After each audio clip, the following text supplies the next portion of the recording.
It is 5 a.m. Time to meditate on the Dharma.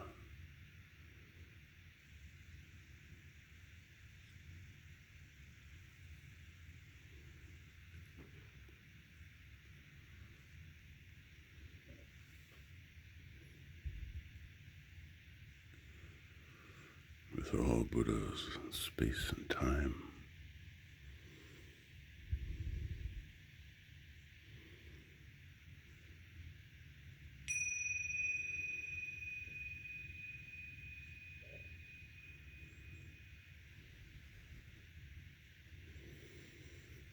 The Dharma, infinitely profound and infinitely subtle, is rarely met, even in 100,000 million kalpas. Now we see it, hear it, receive and maintain it. May we completely realize the Tathagata's true meaning.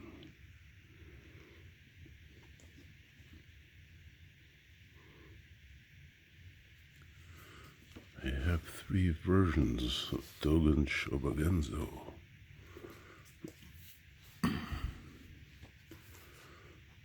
And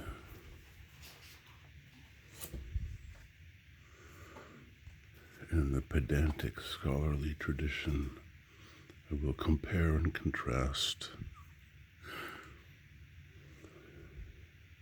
to see sameness and difference. Thomas Cleary, of course, from 1986.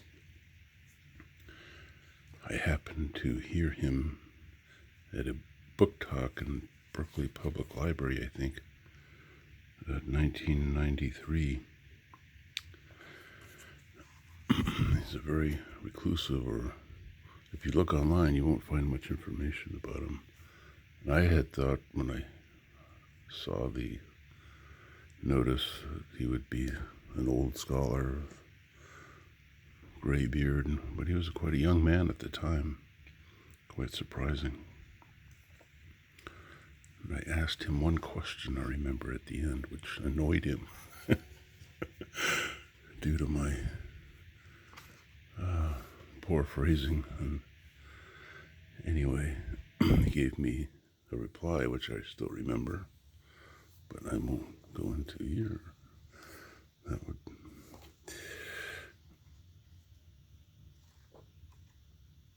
So, I'm interested in the Being Time essay, Uji. Cleary is kind of peculiar for not following the traditional translations, phrases and things. He has his own versions, and he doesn't have many scholarly notations. But let's see how the beginning.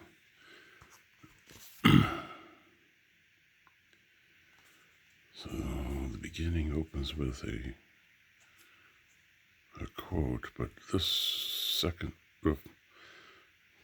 sentence after the quote is what I'm comparing. So in Cleary he says, the so-called time of being means time is already being. All being is time. The 16-foot tall golden body is time.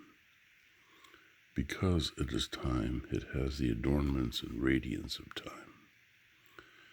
You should study it in the 24 hours of the present. Anyway, he's commenting on this verse, which to us is kind of gibberish. I mean, it doesn't, maybe it had more context in his time. But he's saying that an ancient Buddha said, at the time of being, standing on the summit of the highest peak, at a time of being walking on the bottom of the deepest ocean, at a time of being 3-headed and 8-armed, at a time of being 16 feet and 8 feet, at a time of being staff and whisk, at a time of being pillar and lamp.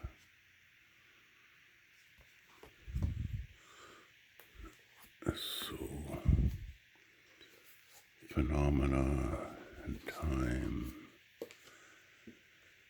arising and disappearing. And here is the version from the Shasta Abbey collection. They have nice brown robe bindings on all their books.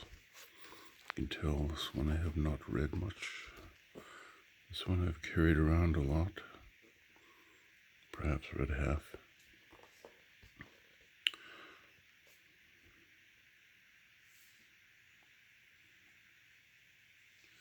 Here is the same sentence. The phrase "is for the time being" implies that time in its totality is what existence is. And existence in all its occurrences is what time is. Thus, being a golden body, 16 feet tall, refers to a time. We have a footnote. See, Cleary would never do that, which goes for half a page. And because it is time, its time will have a wondrous luminosity, a point that we will be studying and learning about during the present. See, there's some expansion here, and that kind of makes it sound more contemporary. Being one with 3 heads and 8 arms also refers to a time. And another footnote.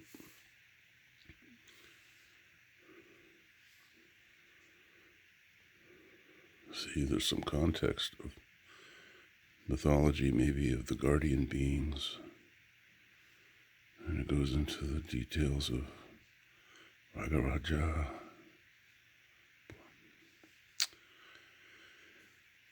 And so on, which, will this help to understand? Possibly. And then we have